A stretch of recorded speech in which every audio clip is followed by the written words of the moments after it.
ఇప్పుడు నేను మట్టి పాత్రలో పెరుగుని తయారు చేస్తున్నాను.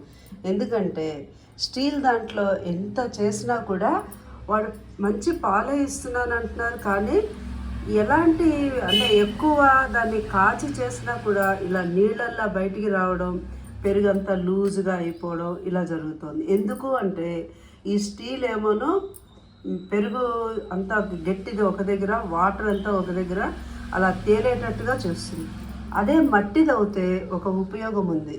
ఏంటంటే మట్టి ఈ నీరునంతా కూడా పీల్చేస్తుంది. పాలల్లో నీరు వేస్ట్ అంతా కూడా చక్కగా పాలు మాత్రమే మిగులుతాయి కాబట్టి అది గట్టి పెరుగు తయారవుతుంది. దీంట్లో తయారు చేసిన పెరుగు కూడా చాలా కమ్మగా ఉంటుంది.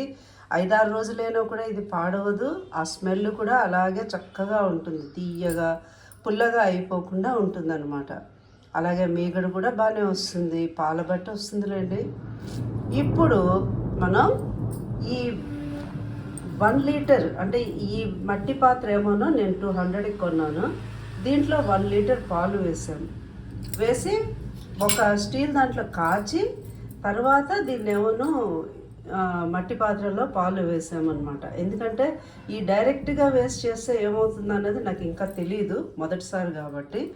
అప్పుడు ఏం చేస్తున్నానంటే గట్టి పెరుగుని తీసుకుంటున్నాను, వాటర్ లేకుండా తీసుకొని ఇలాగా దీంట్లో వేసి కొంచెం లైట్గా కింద ఇలాగా కలిపేస్తాను. కలిపేసి తర్వాత దీని మీద మట్టి పాత్ర మీద ఉండే దీనికి మూత పెట్టేస్తున్నాను. ఎంతసేపటికి పెరుగు తయారవుతుంది అన్నది చూద్దాము. ఆ పెరుగు అయిన తర్వాత కూడా మీకు చూపిస్తా ఎలా తయారైంది అన్నది. ముఖ్యంగా వెంకటేశ్వర స్వామి కూడా వకులామాత అంటే వెంకటేశ్వర స్వామి అమ్మగారు పొద్దున్నే ఆయనకి నైవేద్యం ఏంటంటే పెరుగన్నమే. ఆయనకు అంత ఇష్టం. ఈ కుండలో తోడేసిన పాలు అది పెరుగుగా తయారైంది. కొంచెం లేట్ అవుతే అయింది. ఎందుకంటే మేము మామూలుగా అలవాటు చొప్పున గోరువెచ్చగా ఉన్నప్పుడు తోడేసాను ఇందులో పాలు పోసి. అలా కాకుండా కుండలో పెట్టినప్పుడు కొంచెం వేడిగా ఉన్నప్పుడే మనం పాలు అందులో పెరుగు వేసి తోడేయాలి. అలాగే చిన్న ఎండుమిరపకాయ ముక్క కూడా వేసామంటే తొందరగా తోడుకుంటుంది. ఇప్పుడు ఎలా తోడుకుందో చూద్దామా. సమయం అవుతే నాకు 6 hours పట్టింది తోడుకోవడానికి. ఇది చూడండి. Wonder wonder wonder. చూడండి, ఆ స్టీల్లో అయితే నేను చూపించానుగా లూజుగా అంతా. నేను మామూలుగా తీసుకునే గేదె పాలే కొంచెం నీళ్ళు ఉంటాయి, కానీ ఎప్పుడు వాటర్గా ఉంటుంది ఆ పెరుగు. ఎంత ఎక్కువసేపు కాచినా కూడా. అలాంటిది నేను మామూలుగానే కాచాను దీని టెస్ట్ గురించి. ఎంత గట్టిగా ఉంది చూడండి, కదలటం లేదు. దీంట్లో మైదా కలిపో కార్న్ఫ్లవర్ ఏదో కలిపో రకరకాలు చేసి ట్రయల్స్ వేస్తుంటారు అందరూ. అలా అవసరమే లేదండి.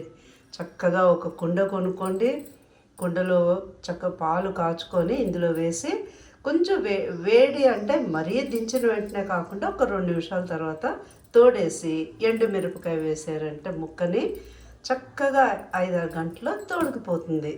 మీకు ఇంకా ఫాస్ట్గా అవ్వాలంటే ఈ కింద ప్లేట్లో కొంచెం గోరువెచ్చటి నీళ్ళు వేసి పక్కన వేడిగా ఉండే ప్రదేశంలో అంటే వెచ్చగా ఉండే ప్రదేశంలో పెట్టామంటే చాలా తొందరగా తోడుకుంటుంది.